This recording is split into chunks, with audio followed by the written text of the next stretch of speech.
Ngasi ayuk anganbada sanakhiba Spain amasung Portugal gi match aduna Cristiano Ronaldo gi 48 suba amadi Aroiba World Cup match oikhrei. Dallas ta sanakhiba World Cup lisingani 46 ki round of 16 gi match aduda Spain na Portugal bu goal amasunyo da maithiba pikhibaga loinana match aduna masagi chahi 94 suraba Cristiano Ronaldo gi Aroiba World Cup match oiragani haina confirm tawki. Ronaldo na World Cup ta match 48 sanakhiba asina mahaki khwaidagi naknaba lamba oiriba Argentina gi captain Lionel Messi dagi match ahum khaktamak tari.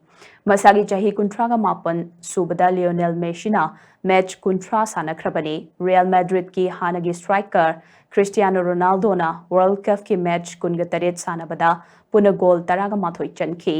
Madugi manungda FIFA World Cup lisingani 46 ki group stage ta Uzbekistan ga sanakhiba match ta goal 5-0 da Portugal na Uzbekistan maithiba pikhiba duda mahakna goal ani chankhibani.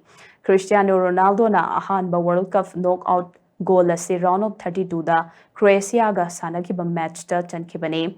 Cristiano Ronaldo na hai Aroiba World Cup ki match ta maithiba nangba ase nungaitabadi fawi adubu kanna hotnabadi lepkhide masi footballer amagi punsi khongchatne karigumba matamda mai pakani aduga karigumba matamdana amuk mai thigani adubu manglomda changshinbadi lepa yade ngasi sanakhiba match aduna World Cup ki aroiba match oikhrabanina imung manungi damak matam kai thokpa ngamlagani haina mahakna makha takhi.